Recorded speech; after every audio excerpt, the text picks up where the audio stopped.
thank you for being here. Can everyone hear me okay? Yes. Come closer? Okay. So I just wanted to speak a little bit about the Indian values that we have that relate to mental health for both the positive and sometimes ways that it might adversely affect us. So to start, for instance, just the general concept of karma.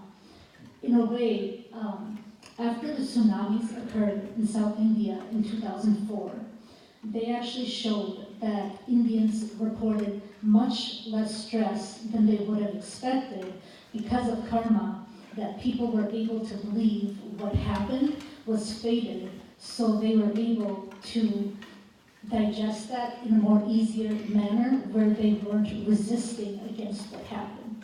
So in that sense, the belief in karma and religion is excellent. On the flip side, how sometimes that can affect our mental health is that we may not believe we can change or alter the course of what has happened with us in current life situations. So if we might be experiencing symptoms of depression or anxiety, which I'll discuss, we can sometimes feel that we are not in a position to be able to change what is happening to us. If you have any questions along the way, please feel free. Yes? Is that okay to ask? Oh, absolutely. Yeah, please. And so I just wanted to start with the discussion that obviously mental health is very much integrated with physical health. So some research has even suggested the idea of loneliness is even more devastating from a cardiovascular perspective and from an immune system perspective than smoking can be. And so especially as we get older, the main thing that we want to pay attention to is that we do not isolate and that we ensure that we all feel meaning and that we have a social connection. For better or for worse, many of our values, for those I'm sure all of you know, being here in the United States, things have changed. So again, the benefit of us having a very close joint family and close culture is absolutely excellent. They actually show for individuals who have schizophrenia in India, their outcomes are actually much better than individuals here in the United States because there they have more of a family support system and their family does not treat them as if they have some kind of pathology. So they're not isolated necessarily, they participate in all of the daily activities. Here, one of the things, as we all know, is that this society is much more individualistic. So people pride the idea of autonomy or being an individual, which of course is what can contribute and facilitate the idea of loneliness. So again, this further reinforces the idea that we need to stay socially connected. So being able to have events like this where people can meet all the time is absolutely great. So next, any questions so far? Okay, so then I just wanted to talk a little bit about the actual symptoms of what I'm discussing when we look for what's happening in mental health. What's unique about the South Asian culture is that our symptoms related to mental health can sometimes present as physical symptoms. So what you might experience, the general symptoms, let's say for instance of depression, are that individuals might feel thoughts of suicide. Again, that can be related to more of a fatalistic perspective. I can't do anything to change this, so maybe there is no hope.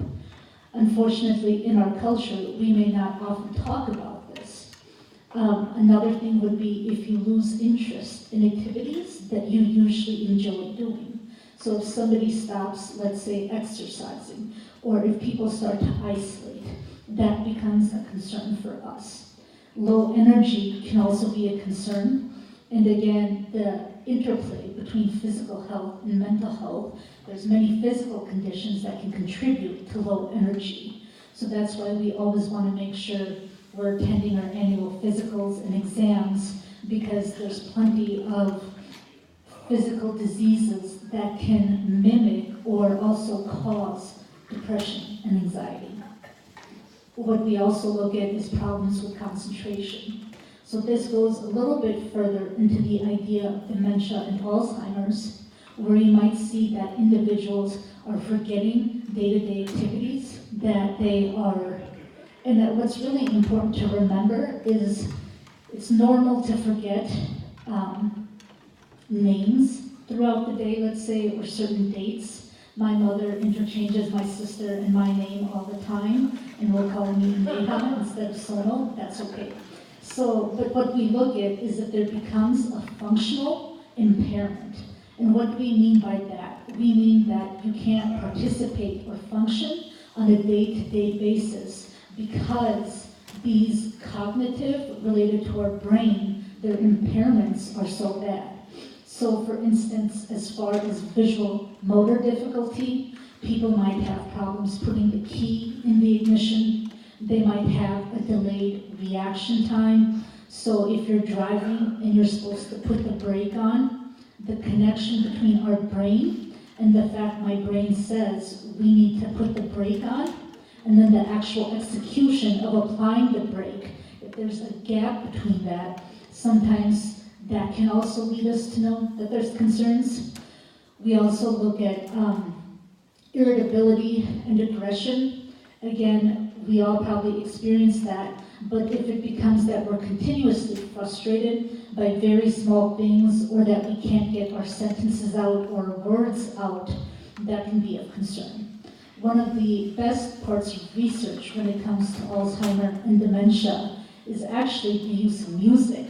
Music is in a different part of our brain, and so sometimes what you'll see is if you play music from an individual's past that they listen to, they can actually remember the lyrics and they actually can connect with that music. So again, what we're looking for through all of this related to mental health is a lot of external activity, socially, exercise, music. That's what we always want to do, so we continuously have an interplay between receiving information, sending information. Finishing on the symptoms of depression, I had said concentration was the issue, which led me down the road of some symptoms of Alzheimer's and dementia. We also look at problems with appetite. Of course, it's normal as we get appetite and sleep. Of course, it's normal as we get older, we may need less sleep or we may eat less. But again, if you're not able to sleep at all, or if you're sleeping and it feels very difficult or hopeless to get out of bed, then that becomes a concern for us as well. Again, we look at psychomotor agitation or retardation. What we mean by that is if your body can't stop moving and there's continuously shaking, or if your body movement becomes tremendously slow, but that's not necessarily due to a physical condition. Yes? You just said Alzheimer and dementia. What is the difference? Can you repeat the question? Yeah, so the question is, what's the difference between Alzheimer's and dementia? If I'm correct, because I don't super specialize in that, I believe dementia is of the Alzheimer's type, that you can have dementia of the Alzheimer's type. And so, yeah. I mean, dementia is a general term. Yeah. Okay. Alzheimer is one manifestation. You could have dementia after stroke, which is not Alzheimer's, but after stroke. And there are other conditions that you could have. So dementia itself is just a syndrome. Dementia just is a syndrome. That means you are losing your mental faculty. Okay. And Alzheimer's is one variety of dementia.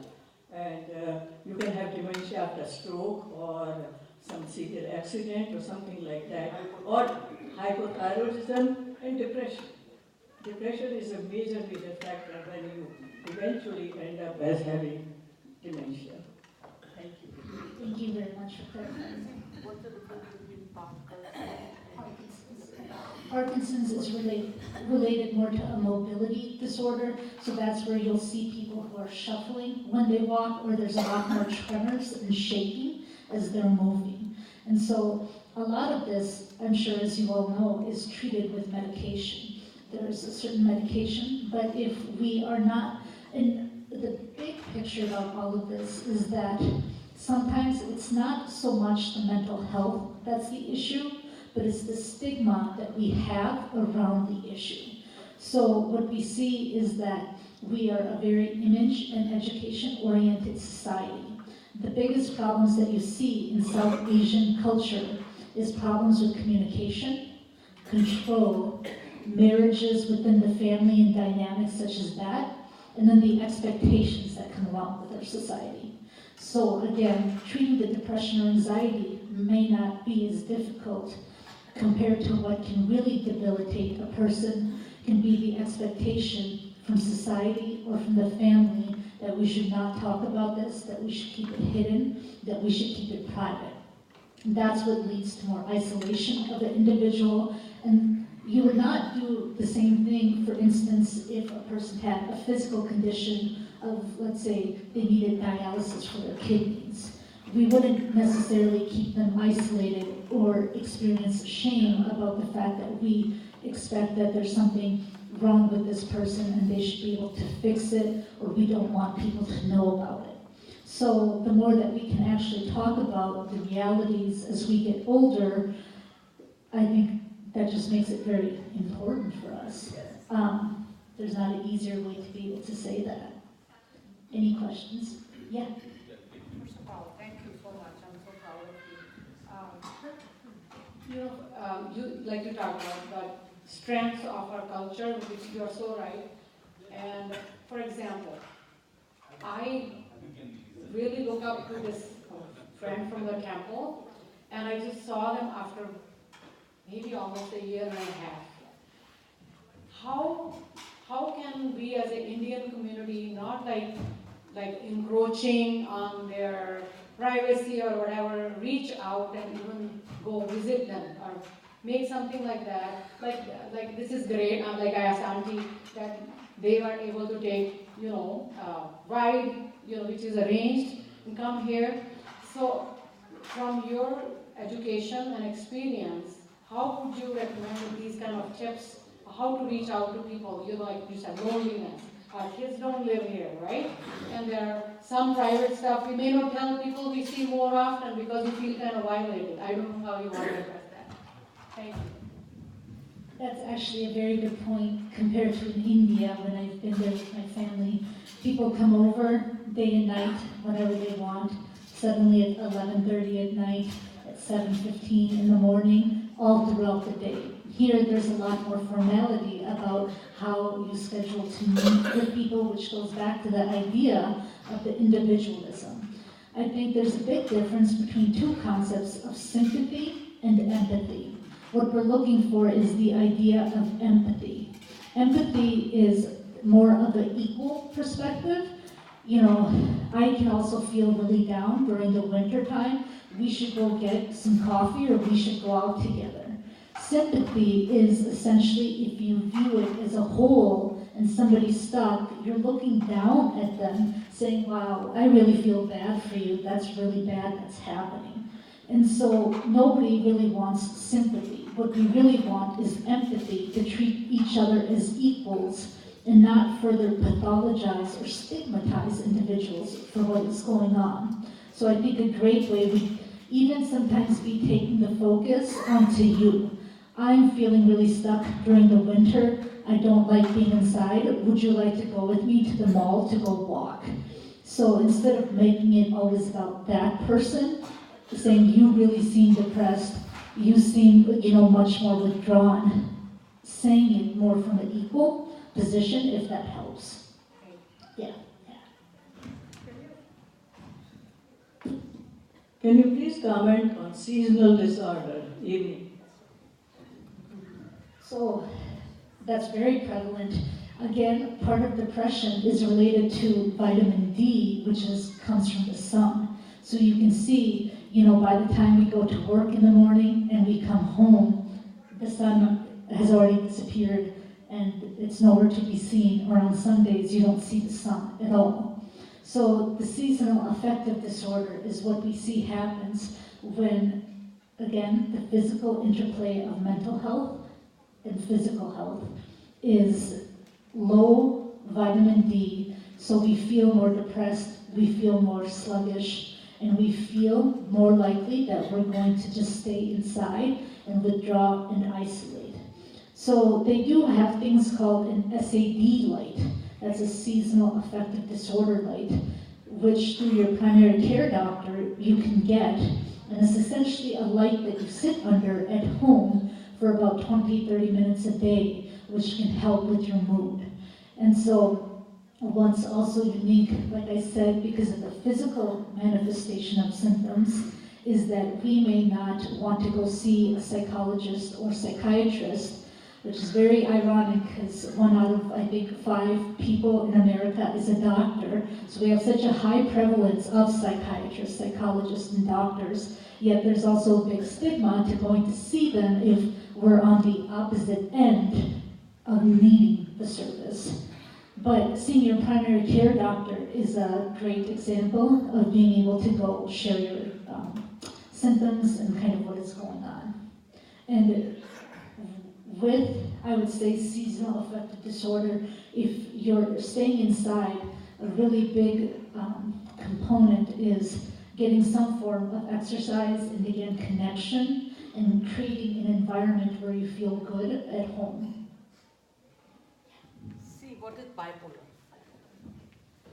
Bipolar disorder is a disorder when you have depression, you have just symptoms of where you feel very down. And so we call those sometimes negative symptoms, meaning the fact that you have the lack of something. Bipolar disorder is also when you have the presence of something. So you'll see some people can go a few days without sleep. Some people will have very big, grandiose ideas. And again, we're looking at the functional impairment. So having a great idea, the temple, for instance, has many great ideas that are executed slowly through phases. But let's say I said in one day, I'm going to come here and plant flowers all around the temple and plant 10,000 flowers, and I'm not going to stop till I'm done. That's kind of a symptom of mania when your mood is highly elevated and you just don't take any breaks and you're so goal-oriented at the expense of being able to do other things. Other things that we look at is impulsivity. Sometimes there can be the idea that I'm invincible, nothing can hurt me. So you might see people who feel like I should go gamble or spend money because I know I'm going to win today, so I'll go do that. Or you might see recklessness in driving, that I can go extremely fast and nothing's going to happen to me because I'm invincible. You can also see things maybe with drug use, that people again think that this is okay for me, I can go ahead and do it. So you see kind of a detachment from reality, and then what you have is the ebbs and flows.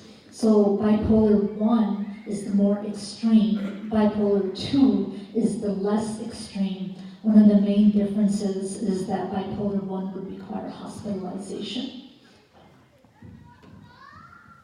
What is hallucination and why is that happening? Why especially it is happening when the sun goes down? Is it like a sundown syndrome or something?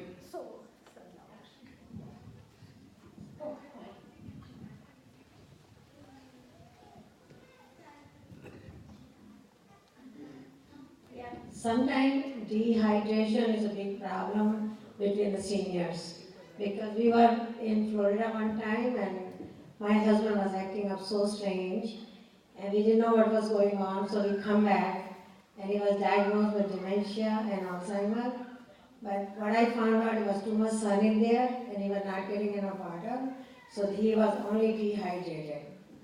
So for seniors also, we don't pay much attention to water, but it's very, very important. And again, I think that's very important to clarify that not all mental health symptoms that you experience for a time-limited period means that you have mental health. And so I hope no one takes away the fact that if you experience some of these symptoms for a time-limited period, that means that there is something with mental health. So as far as what hallucinations are, usually what we have is auditory hallucinations and we have visual hallucinations. You can also sometimes have olfactory hallucinations, which have to do with smell. So people will smell things that are not there, people will see things that are not there, and people will also hear things that are not there, such as voices telling them messages. Why that happens, part again that we need to be careful is our mental health system is based on the Western medical model. In some cultures, for instance, hearing voices is actually considered a privilege, and the person is viewed as somebody who is a spiritual guide. So we always also want to make sure in the context of mental health, we're taking into assessment culture. Physical symptoms such as dehydration can absolutely relate to hallucinations. Chemical imbalances in the brain sometimes can result in hallucinations. Could you explain the difference between a psychiatrist and a psychologist, other than I think one can prescribe medicine? When would you go to see one versus the other? A psychiatrist is Please somebody. repeat the question. The question is the difference between a psychiatrist and a psychologist. So a psychiatrist is somebody who prescribes medication and has gone through medical school. In some states, they actually are allowing psychologists to prescribe medications, but you need to take additional courses. A psychologist usually has a doctorate degree in psychology, and they're the ones that you would go to do more talk therapy or to do more type of cognitive therapy, to adjust and discuss roles, relationships, how to handle mental health, work with bipolar disorder, etc., manage symptoms, and probably involve the family. I guess choosing who you would go to, the psychiatrist would be, of course, somebody for medication, and usually the way that works is a psychologist will do the screening and an intake to determine if the client would be a good fit for psychiatry sometimes. But I think, and there's also actually some psychiatrists who provide psychology services as well. So sometimes you can get both in one.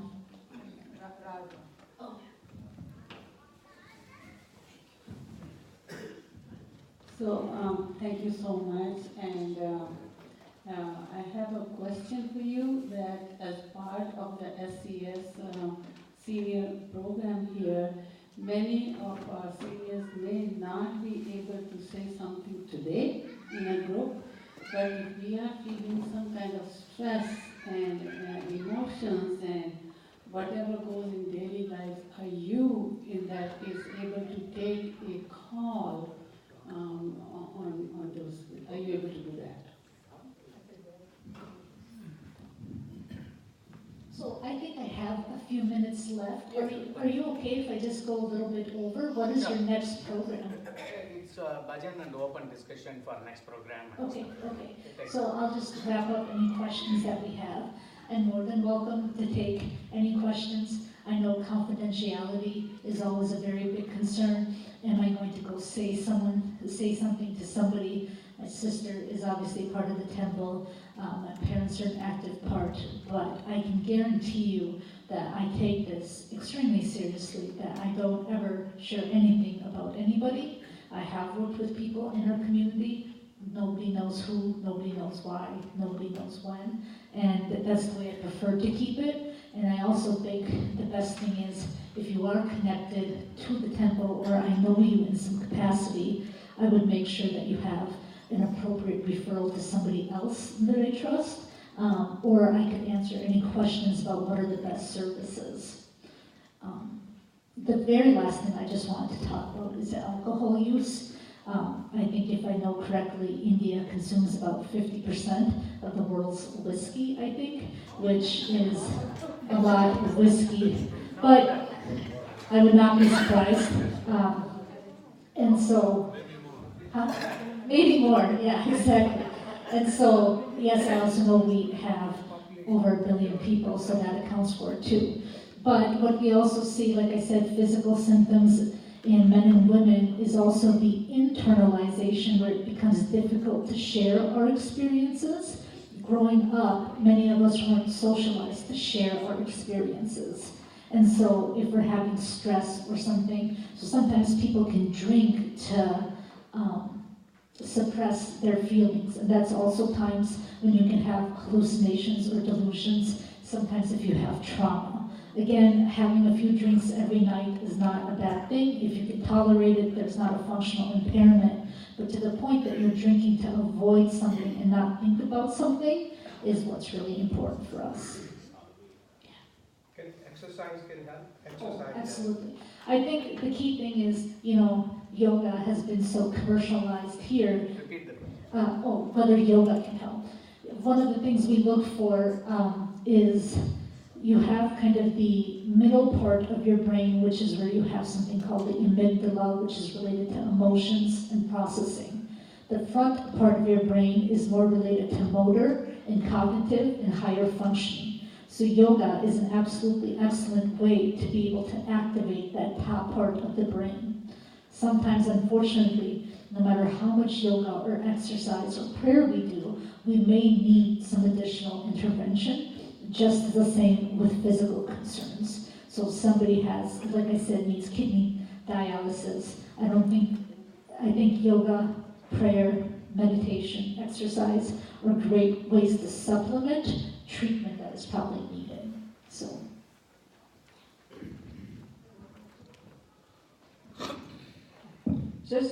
We have all heard about the emphasis on yoga, but if you can't do it or if you're not, any kind of exercise will improve your brain circulation, and that always helps, the exercise, physical exercise. It brings more blood to your brain, and you start thinking better, hopefully. If I might add, I think the breathing is very important, which all you can do it. Most of us don't do good breathing. So inhale a little longer, exhale even longer than inhalation, and then blowing the candle on a cake. You exhale, go a little longer, and that itself will help you a lot, mentally as well as physically. Breathing is very important. I just want to add and emphasize, most of us breathe at a pretty shallow level right here. And so when we're actually breathing fully, we are helping calm and activating more of what's called the parasympathetic system to help slow things down. So in the concept of time, I will wrap up now, but I'll just stay because I'd like to do the budgets and just listen to what this is about more. And then I'm more than happy to talk afterwards. If you do want a business card, they're sitting up here, or if you just want to talk personally, you're more than welcome. So thank you very, very much. Thank you, Sonal. Give another round of applause for Sonal. She's a great resource for our community. She has in-depth knowledge. We also would like to hear if you can extend your service one-on-one or over the phone if somebody is in need of our advice. This is not just one-time speech. We request your help to be hanging around, attend some senior program whenever you can. This is an excellent session, excellent presentation. Thank you so much. Please take your business card if you need one. I don't have many. First, I didn't expect this many people would be here. And second, I'm more than happy to write it down. The very last thing that I want to add is about value and meaningfulness, is how important and valuable the lessons, the values, your life experiences are for the next generation. So I'm more than happy to also work, I know there's plenty of groups in Minnesota, in the cities, that work to collect stories and pass down these values and experiences that I think we very much have lost in today's society. And so that's another thing, is I just wanted to say how valuable I find everybody in this room to be as far as knowledge and experiences, that we can all make sure that we learn a lot from that. Thank you so much. Thank you, Sonal.